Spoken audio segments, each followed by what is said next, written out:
instead of using our Getty library or instead of going to film that, just use AI. Well, it's not quite that simple. Work with it like you would a contractor who doesn't really know what you're trying to achieve. You have to make sure that you're skilled in it enough and know how to be the director that can see that end product and say, this fits the brand. The tools are changing, but it doesn't mean that we fundamentally think differently about what we value. So how do you use AI to maintain that authenticity and credibility? Because if you're just relying on AI, then you don't really have any of that.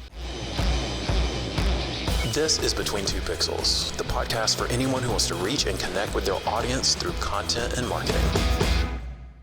Welcome to the Between Two Pixels podcast. I am Bryan Owen. I am co-CEO and one of the owners of Between Pixels, sitting here with my business partner, Josh Peters. Co-CEO and co-owner. Co-both, yeah. Co-everything. What's up, co? Co-intelligence. Co-intelligence. That's what we're talking about. That was really That's a good segue. So today we are talking about those two cute, harmless letters that have basically taken over the world. We talking about practice? No, we're not talking about practice. We're talking about AI, artificial intelligence. That's right. So, this seems to be just a buzzword that you just can't get away from. Constantly buzzing. And there's so much, so much discussion and so much hype over it that it's crazy. Probably more than anything I've seen in my lifetime, at least. And I'm almost 30. So I feel like I've got time. Every other YouTube thing on AI that I see because I'm like a YouTube super user. It's like I get all of my content basically is like on YouTube, but it's like all these jobs are going to be replaced in 24 months and this is going to be gone and that's going to be gone. I don't know. Maybe I'm wrong, but unless we have AGI replacing us and we're literally looking at like Terminator 3 or 4 or whatever number we're on, then I just don't know. I mean, I'm a little more hopeful when it comes to that side of things. Like I still feel like we're in the AI helping us do certain tasks. Yeah. I'm not a doom and gloom on it. I mean, some people are like, don't use it, they're kind of anti. I think we're a little more on the pro, but under certain guidelines, which we can definitely talk about. Yeah. Because I think it's a practical thing. I mean, for what we do in content creation and marketing, it's like we both feel like clients are going to expect us to use AI to help get some economies of scale and different things, just like to get economies of efficiencies, rather. And if we're not up on what the tools are and how to implement them and at least attempting to get those efficiencies, then we're probably going to be behind. And so, and I think even a bigger picture thing is that if we're not innovating with AI, then we can be easily replaced by AI. And so I feel like as a creative, we have to stay on the cutting edge of innovating, using AI to innovate in some ways so that we aren't just doing what AI is learning and then replacing us. Right. So I think I don't know. I mean, for us, I think in general, our position is like, we're using it as an enhancement tool, not a replacement tool for staff. We might enhance what we're doing in various ways, but we're not looking to like replace our editors, replace copywriting completely, or replace creatives or ideation. Because then if you did that, everything would look the same. And that would be marketing is about differentiation, right? So it's like kind of hard if everything looks the same. If everyone's using the same AI tools, then how helpful is that really? Yeah. But so that's a good start. We, I think we're going to be focused on AI and content and creating influence through it, how it's used. And then also just, does it change the way, I guess is the good question. Does it change the way, most brands work with agencies, even ones that have internal marketing teams. So we work a lot of folks that have internal marketing teams. How do you see, so I think I can speak, I'll be coming from the marketing side, you from more of the production side, but just in general, how do you see our clients in the future shifting their relationship with agencies like ours? Well, it's interesting. I mean, you probably have a different answer for marketing. I think you've even mentioned some things to me around like, can we get certain ideas out of AI that we used to get from our agency? Yeah. Well, yeah, I think that's part of it. I think so far, bigger companies that we've worked with are concerned that they're not as interested in like, well, we don't need a production partner anymore, a content partner, because we have AI. They're more like, I think there's a little bit of in a corporate space, like the governance of it, like they don't know how they can implement it and how it's going to impact legalities of certain things. So there's a lot, because it moves so quickly to try to implement something at that scale inside a bigger corporation. It's hard to do that. And so if they were like, we're going to take this on and we're going to replace you, we're going to do all of our videos internally or all of our content internally, that's a huge task and it's a huge risk, because then when you work with an agency, you have that agency as your partner. And if you want to take all that on internally, then you're accountable to that without your agency. And that's risky. Mm-hmm. So we help with our industry knowledge and our expertise of working across multiple different verticals, that we bring something to the relationship. And if you don't have an agency to work with, it does get a little more complicated. The other thing is the tools are complicated and they're changing constantly. Yeah. Do internal teams have the time to learn all the tools? Most of my relationships with our corporate clients, they're asking us for suggestions on AI, or we're bringing them AI solutions to their problems for creating content. They're not saying, hey, sorry, we need to replace you with AI. Mm-hmm. Now, they may start to realize that we can do it faster and the budget should reflect that.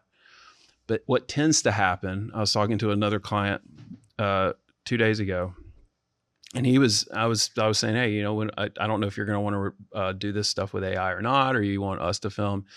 And I'm not exactly sure how it's going to impact, the future scope of things. And he just like reassured me and said, I don't know of a time that a technology has ever reduced the need for something. So, there's never been a time that a technology has come in and then they've said, no, now we're going to do less, meaning like production, for example. Mm-hmm. If we're the medium, when a new technology gets introduced, it doesn't reduce the need for that thing. It only increases the need for that thing. So it's kind of like widening the conduit.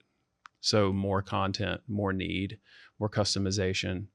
Because if you can use AI to create scale for video content, you can also use AI to read the data of the customer you're reaching, which means that you can then reach more specific customer types. Mm-hmm. So if you can do more content, then you're not going to do less, you're going to do more, but cheaper. Yeah. So that's kind of how I'm looking at it. And so for our team, we're just trying to get everyone to understand that it's not going anywhere.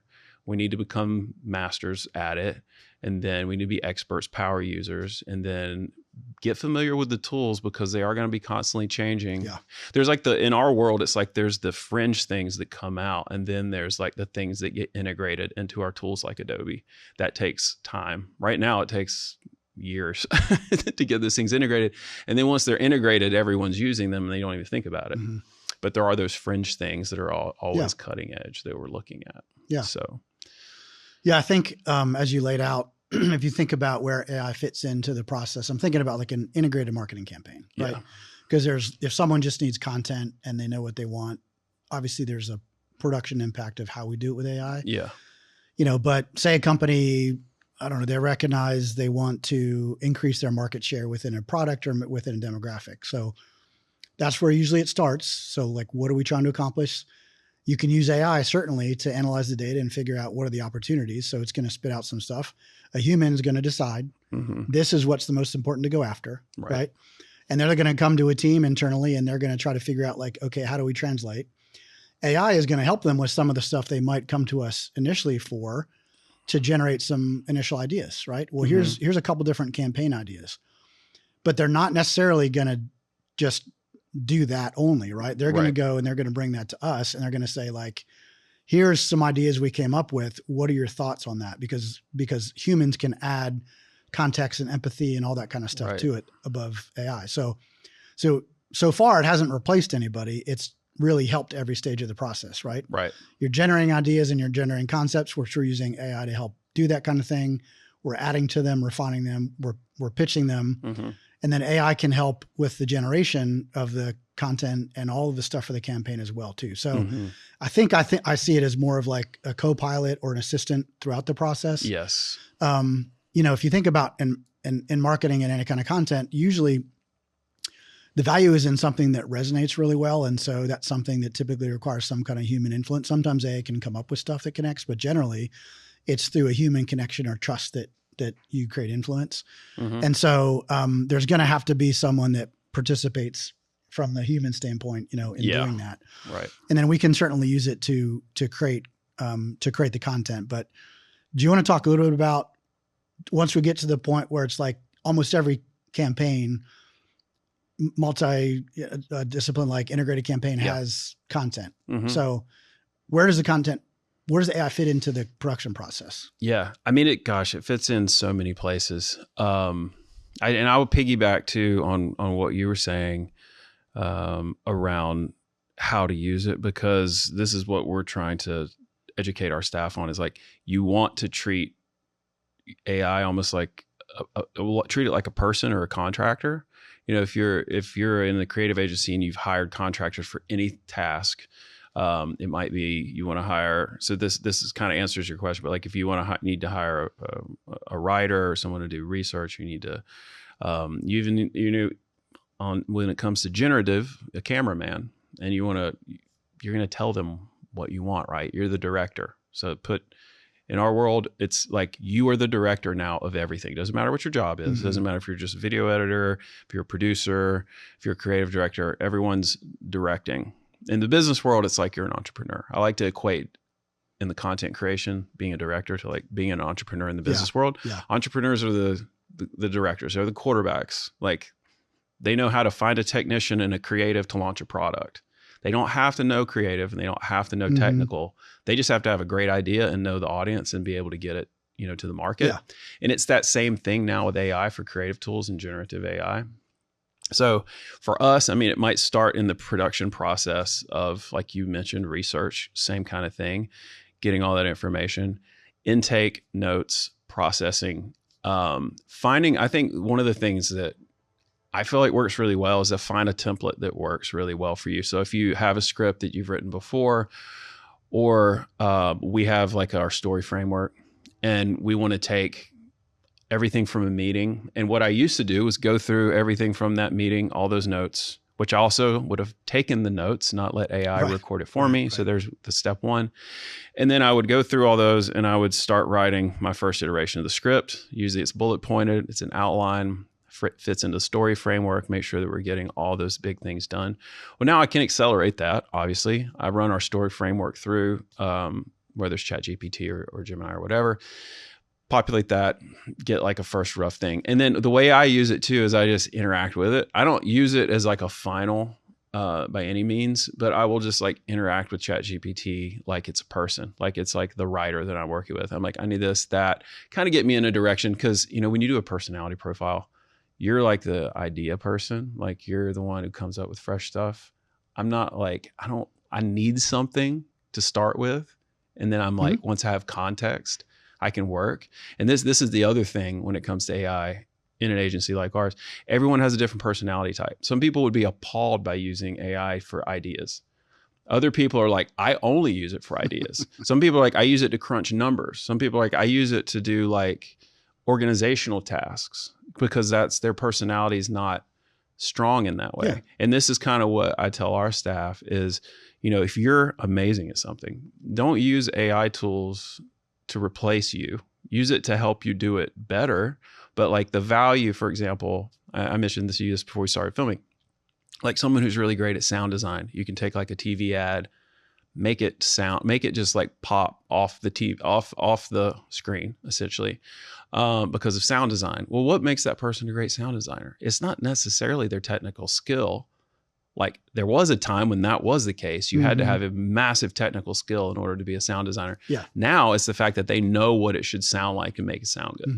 And it's the same thing. So like AI, there's all these AI tools that can fix sound now. That means you don't have to spend all that time doing all these special EQs. You can process it with AI. But you also know when you're like, that sounds robotic. That sounds bad. Exact same thing for generative AI. you have to know how to prompt correctly. You have to know, or otherwise you're going to, in how to direct VO3, for example, or you're going to get what might be called like AI slop. It's like you're going to get something that looks like AI. It looks terrible. So just saying like we're going to use AI to replace filming, for example, or capturing B-roll is not as simple as like, just instead of using our Getty library or instead of going to film that, just use AI. Well, it's not quite that simple. Like you have to make sure that you're skilled in it enough and know how to be the director that can see that in product and say, this fits the brand. This is what our customer wants. Or that looks too inauthentic. That's not going to work for them. And so it still involves so much of a human process. And I feel like it's still a very creative process. I don't really feel like it's at this point replacing any aspect. I actually get more excited about it because, you know, being someone who like grew up in the industry when the tools were really clunky and slow at the beginning. And then as they progressed, like new technologies came out. And so when these things come out, I'm just excited about what we can do with it. I kind of jumped around in that answer, but I mean, I think we're definitely using the word processing side of it, the analytical side of it. Always check the work, because there's so many times I get stuff back and I'm like, are you sure? It's like, because I feel like you left these 4 things out. And it's like, oh, you're right. I'll go back and do that again. So, you know, critical thinking comes into play still. Don't like, you know, completely assume that everything's good. It's you still want to, that's why I say treat it like a person, treat it like a contractor, check the work. I would never take something from a contractor that I was hiring and be like, send it to the client and be like, I didn't even watch it, but I'm sure it's good. You know, it's the same thing. So on the pre-production side, we're using it that way. Obviously, like on the generative side, we're really using it to get a better end product at a cheaper cost. So we could create custom B-roll, custom stock, all for the price of what would have potentially just been going and downloading Getty stock and creating a video. We can create more of a custom experience that matches the scripts that are being written. That normally we would have said, hey, we need to go hire an actor. We need a filming day. We need to do XYZ. It's going to cost this much. We can essentially just scale that to like, the client doesn't even necessarily need to worry about it. We just can put them in a different pricing tier and then use generative AI to create that stuff. I think there's some interesting case studies that'd be good for you to talk a little bit about, but on the generative side, you know, a lot of these tools can create content really easily, but typically clients don't ask for just a video that shows this particular scene. Like it's really specific what they want. And so if you create a really good ad, for instance, it takes a lot to get chat or any of those to create something that's exactly the way that you want it. Right. And so you can certainly create content really easily, but like you said, it's like slop. It may not, even if it's kind of good, it's probably not right for the brand because there's all these nuances and things like that. So it takes a lot to train that to create all of this content. And so I think that's the first part. It's not as easy as pushing a button because it's very intentional. All the decisions that go into that are very intentional, and getting that on a prompt is really, really hard. Like you can't type one sentence and there's no way for it to know all of the other things. I mean, it would be like a book if you're describing exactly how the client wanted it and their brand and all that stuff. And so it's going to get better. But that's definitely a part of it. That's true. I want to talk a little bit about a couple interesting use cases that you've done and the team have done are around, because the idea that AI generated content, if people know that it's AI, that's not trusted as much, right? And so there's AI content that can be created that's just like a manufactured person and fake things and everything is generated.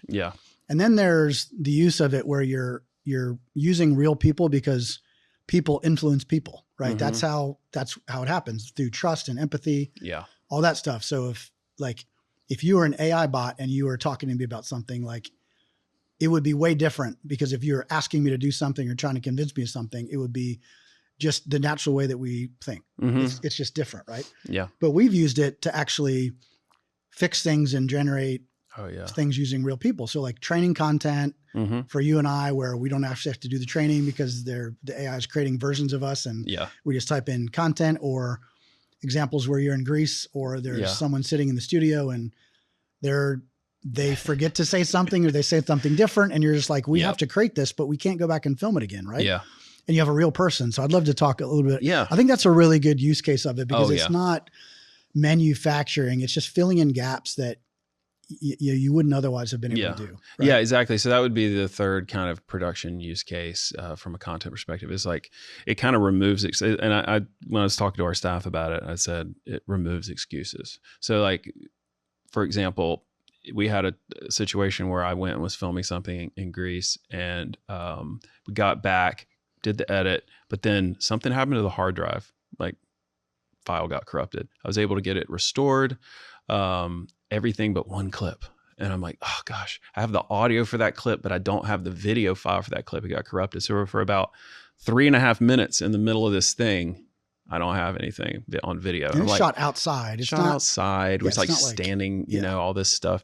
And I'm like, what am I going to do? So I basically asked the person on camera, I was like, would you mind giving me the authority to recreate you with AI? He's like, sure. So you have to get their permission, a video version of their permission. And then I just trained it, ran it through a tool called HeyGen, and just replaced them. So I had their audio, replaced that 3 minutes. Of course, use like B-roll and different things. And we were able to just recreate it. It looked natural enough. It was his actual voice. And people can't tell. I mean, they honestly, when I've shown it to people, I'm like, do you think this looks like AI? And it's like, no, it doesn't look like AI at all. So there's a great example. I mean, we had another situation with a client. We were filming this big groundbreaking ceremony, big important thing, right? And the production team, the audio just had horrible distortion in it, because it was like something on the site with the construction company was interacting with the wireless mics, and they were like, this stinks. Like, this is the only time this happened. This is supposed to be like footage that we keep in our archive forever. And so I was like, I think I can fix it. Took it, got like clones of all the people that were in it from other videos that we had done for the client, and then went and replaced the audio with their cloned audio. And so was able to completely repair. You can't hear any of it. Yeah, it's amazing. And they were just like, I cannot believe you did this. And I didn't even have to charge them extra. I was able to do it in like an hour. Just like, I think this new AI tool does this. And it literally was released the day before. The ability to use source audio to replace. Now I'm sure everyone knows that you can do that.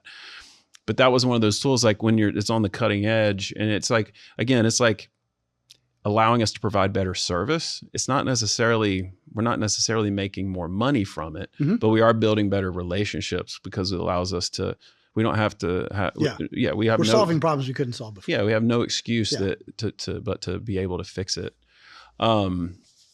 Similar situations where audio was completely lost, and all we had was the audio on a source that was very far away, and we were able to replace that audio with the person's voice from a previous year in a different video, and just create a clone, replace it. So it's not even like AI, it's literally their voice. The AI tool is just training the new voice model on the waveform of the other one. So many different tools and options like that. I mean, definitely like photo restoration, things like simple things that you can do on your phone now, like taking a photo and turn it into a video.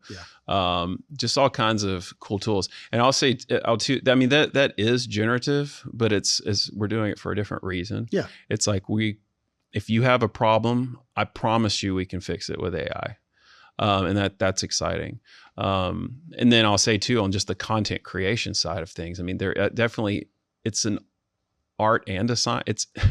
It's not as much of a science. Some of it's a science. I will say there is a little bit of a science to prompting, but there's an art form to working with every tool. Some of the tools for audio, for example, are really great when you use stock voices. If you want to use an AI voiceover, when you start making clones of like you or me or someone else who's a corporate client, where we want to fix, if there's a big mic drop in the room or there's a sound in the room, and I want to replace that with clean audio. I might need to create a clone of them to do that. It gets a little bit wonky when you're using something like you're making your own clones. So you have to work with it in small bite-sized increments. Don't assume AI is going to like fix everything for you at once. Work with it like you would a contractor who doesn't really know what you're trying to achieve. That's why I say like treat it like a person, treat it like a contractor. If you just give everything to somebody on your team, even like an intern, and you're like, hey, work on this, and you expect it to be 100% when it's done, it's not going to be 100%. So you want to check in and say, I got this 5-minute script. I'm going to give this, tool, this AI tool, this voiceover, 30 seconds of it and see how it does. And usually what happens is after 30 seconds, it's off in left field somewhere. It's just pausing weird times. Thinking more. Yeah. And I'm like, okay, we were good until there. Now we're going to stop. We're going to let you rest and we're going to come back. Yeah. And the generative AI is the same way. I mean, creating B-roll, creating custom stuff, you can be as clear. You think your prompt is so clear, and then you see what it creates. And you're like, that is not at all what I said. The first 5 seconds, you did great. And I'm so proud of you. And so it's like a child. So you download it, you create your freeze frame of there, and you send that frame back in. And say, all right, forget everything that came before this. I'm being patient. I want you to start here, and this is where I want you to go. Because it's almost like you're banking your prompt knowledge. So if you got me to here, that's great. Now take this, and this is what I want you to do. This is where you went wrong. Let's go back to that. Yeah, and it actually will start to get better and better and better the more you do that. If you try to keep going back to like the original prompt and say like, nope, that wasn't good, let's try it again, it gets dumber and dumber. I found that too. Yeah. But if you do take incremental progress and just freeze frame it, put it back, freeze frame it, put it back, reference frame, you can actually go pretty far with it and get some pretty cool stuff. It's like a good coach. That's what a good coach does. It is. I mean, you really do have to treat it like a person, Well, I think that's the point, is like, the tools started general, and so there's these broad-based large models that can do a lot of different things. All the Chat GPTs and Gemini and even Copilot. And now we're seeing it's becoming more and more specialized, right? And so part of what is difficult is you have to understand, like you kind of have to be an expert in the tools. It's a high-performance machine. Not just one high performance machine. It's like you're a mechanic and you've got to know how to work on every make and model of the cars. And that's so true. Clients, I think what we found is, initially we were like, well, they're just going to use AI for stuff. And it's like, they can't keep up with it. So, in this example, you might use 4 or 5 different tools because you know which ones to use and how to apply it and how to use them. That takes a long time to learn how to do that kind of thing. So even if AI starts taking over more of the stuff that traditionally was done through a person, we're still going to need people that understand how to use these tools, right? So I think what we had said is, AI is not going to replace jobs unless that person isn't using AI. Exactly. So every person in our company and in most companies are going to have to be able to use AI and understand how it works, but they're going to rely on agencies and other people like us who that's our responsibility, is to make sure that we understand all this stuff so you don't have to. You just tell us what you want. You use AI for the briefing and all that stuff, but we're responsible for knowing the tool that came out yesterday. How do we use it? When do we use it? When do we not use it? What are the concerns? How does it integrate with this? All that kind of stuff too. So it's getting more and more complicated. For sure. And I'll say too, the other thing to consider and think about is that we have to use all the AI tools 100%, but it is very important to innovate. And I kind of mentioned it before, because if we are just using prompts and we're just creating content with AI, we're not innovating. And we can absolutely, I do think you can, like to your point, the person who's not using AI is the person that can be replaced, because you have to learn how to innovate with AI to get better, to not be replaceable. Essentially. Because if you aren't innovating at this point, you are replaceable. It used to be, as content was growing, let's say for marketing or content creators or content marketing agencies, the need for content was growing. So you could do what other people were doing, and that would be okay. You'd be like, we just want to do, we saw this brand, it looked really great. We're going to do that. Okay, great. That's fine. But if you can mimic what's out there with AI, and it gets to the place that you can say, I want to do that one, here's my script, and you can eventually put it into an AI tool and it can populate that. I mean, sure, as long as the idea works, then maybe it will create results. But if everyone has those tools and everyone can do that, then is it really going to work? Because because marketing is about differentiating yourself and reaching your audience. And I think there will be a use case for AI for certain things where it's okay, and it's like it doesn't need to be different. But then the things that have to be different, which is typically marketing, I just don't see how it completely replaces an agency in every capacity. So that's kind of my thoughts. I also feel like there's going to be some type of legislation. There already is, with like trademark and copyright and all that stuff, like about how, creating original images and different things and written content, that it can't come from AI generation. It has to be like stem from human ideas and all that stuff. And it's like, I can't imagine more of that isn't going to be in place in the future.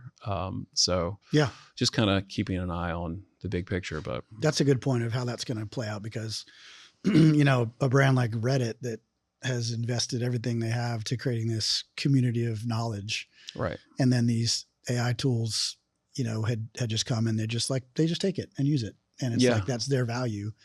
I know they're working on deals right now, and they have some deals, but a lot of that kind of stuff, that's true. Nobody really anticipated that. So they didn't put up barriers, because it's like, we just let bots in because bots are searching our site and helping us with SEO. And then all of a sudden they're taking that data and like, wait a second, like it's no longer value.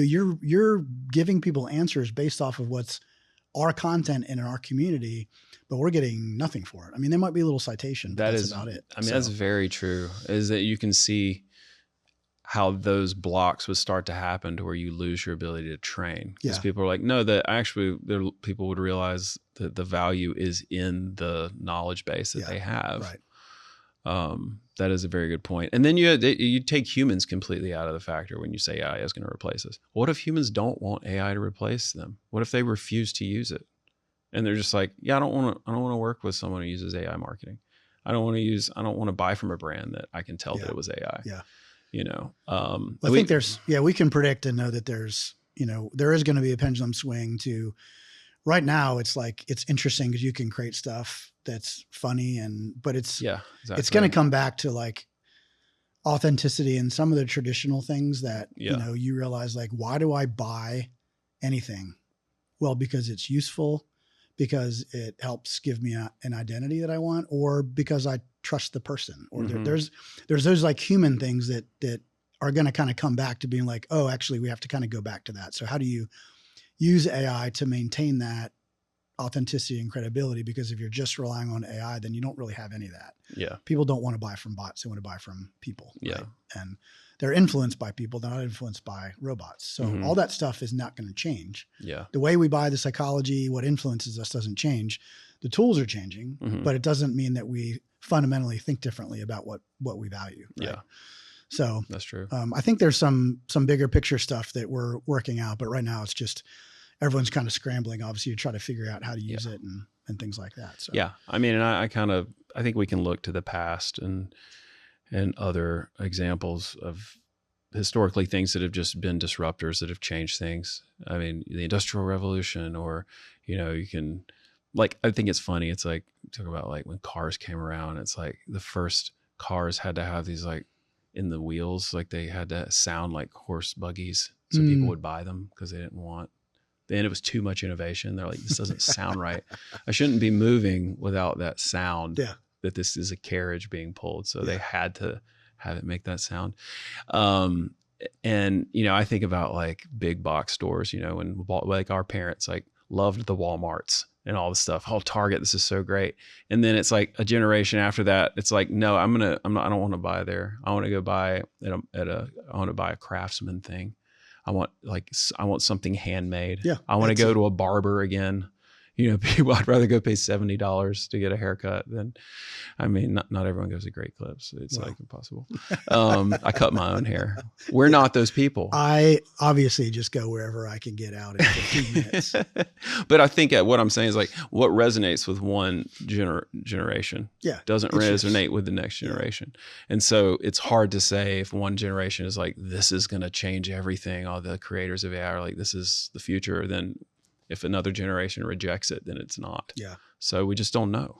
Yeah. One more question about, I talked to a guy who owned an agency, and he asked how to get the culture to embrace AI. And I know it's, some of the things are probably true, whether you're an agency or a brand, but I know we've been talking about that. So thoughts on that? Oh yeah. How to get the culture to embrace AI. Is it fear? Is it like learn it or you're going to get fired? Or is it something a little bit more nuanced? I think so. When we presented this to our staff, I mean, I think it's different for each department. So I'd say for like our video team, I position it like you're the director. Like you have like so much creative freedom. If you use it, you can have so much fun. Like that's kind of carrot over a stick.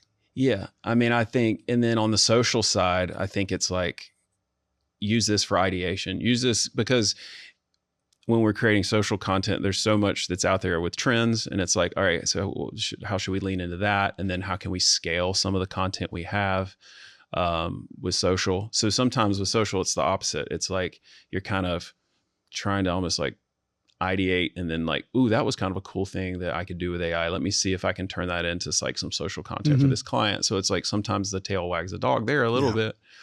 And then on the marketing side, I think, it's like more on the research side of things. It's like the ideation, it's the organization. It's like just getting more access to all of that data. So there's like a wider scope of knowledge about a client, like you've already talked about in a prior episode about like how to do that market research. Well, that's a huge tool at your disposal if you're like an account manager and you're trying to understand a client, and even us as business owners, to be able to pass that information on to everyone on the team. They can go read those briefs. So yeah, I really feel like it just depends on where they're at in the team, what they care about, and then just positioning it to them as like, because it really can be used in so many ways of like why it's exciting. Yeah. So. And top down versus bottom up. We talked about that a little bit, is that it works better if the people who are actually doing the work on a day-to-day basis are exploring and then kind of elevating things that work versus us being like, these are the things that we're going to do in AI and this is how we're going to use them, which we can do some of that to stimulate it. But there's got to be, I think, to your point, it's less about threats. It's more about opening people's imagination to the possibilities and like, this is a really, really cool thing. Here's why it's going to be awesome, rather than out of fear. And then encouraging them to like, you can explore and play with it. It's really fun. And then we want the ideas to come up, because it's never going to work if it's going to be too slow. And I think this is true for a brand or an agency. If it comes from the top down, it's always going to be behind. You don't have enough people thinking about it versus the people who are actually exploring at at the level of production, doing the stuff, are going to have a much better viewpoint to kind of understand what can be used and how. And then all of a sudden that becomes a policy. Like, let's test this out. Let's put it in the lab. Let's test it. Then this becomes a thing you do. And then it becomes part of how we do things. And that just cycle continues. So I think that level of innovation just has to, with AI, it's just gonna have to be faster everywhere. It has to go faster from like someone discovering something to people using it to putting it in place. It just there can't be nearly as much of a lag with brands. Yeah. And to your point about from the top down and why bottom up is better. Obviously, like, we inject a little bit of like energy from the top just to be like, hey, we're going to do this. We're going to do this. Here's some stuff. But, great example of like, I was saying, like creating slops, you create generative video content. If we were to say, hey guys, like, we really want to be leading with AI. We don't want to use stock anymore. We want you to generate all your B-roll with AI. And then they would say, check the box. They said, do it with AI. Doesn't really matter what it looks like, because that wasn't the thing that we said was the win. We said, we want you to use AI so that we can say that we're using AI to create all of our stock B-roll. Yeah. We don't need to have a Getty subscription anymore. We're good to go. What do you think it's going to look like? Not good. Because when we get to or we say we're using all AI voiceovers, no more human talent. Well, then you get to a place where sometimes it's just better to use a human talent for certain reasons, and you're getting something worse or you're getting something slower. So there's times when we use it, and then we get that feedback from the team to say like, hey, in this circumstance, it's actually easier just use a real person for these reasons. And I'm like, okay, cool. Yeah. And so, yeah, there's feedback at every levels of the organization for that. Things like in proposals to be like, well, let's include, for example, let's include AI for free, AI voiceovers, but if they want custom, then we can charge for that. Or new things like that. That would be like something that is working. And that's something that actually just came up recently from an account manager that was working its way from like a middle level thing up to like, oh, that's going to impact how we quote stuff now. So all of those things are important. But yeah, I really couldn't agree more on that. So, what are your parting thoughts for content marketing leaders in terms of AI? Yeah. I mean, I would say it's not going anywhere. And one of the things Jimmy says, Jimmy on our team, our VP of content and operations, he says, always remember that this is the worst version of AI you'll ever use. So it's still not perfect, but knowing it, I want to be familiar enough with it that as it evolves, I evolve with it, and my understanding of it evolves with it, so that we can continue to be super users. So I would say that it's the learning curve isn't super high to start playing around with it and figuring out how to use it. But definitely need to get in there and get your hands dirty if you're not already. I mean, I can't imagine people in our industry aren't already, but I don't know. I think for us, I'm hopeful it won't replace us completely. But you know, I'm also just, if it does, then I want to know how we can provide value around beyond what we were replaced. So yeah, same for me. I would say to resist responding in fear and protecting, and see it as an opportunity that can really help everybody ultimately. And so that's just going to force you to look up, try to figure out ways to use it in ways that you can kind of change how you do things. And you just have to be open to doing things differently and thinking like, fundamentally, we create influence on behalf of our clients to their customers.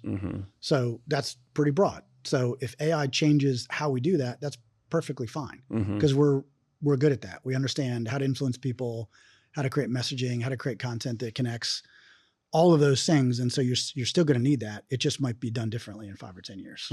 But there's going to be opportunities. And so it's our responsibility to embrace it. Yeah. So cool. So yeah, I mean, I'm optimistic about it, but excited to just keep digging in. Yep. So sounds good. Awesome. Well, thanks for joining everybody. And we'll see you back here next time. All right. See you.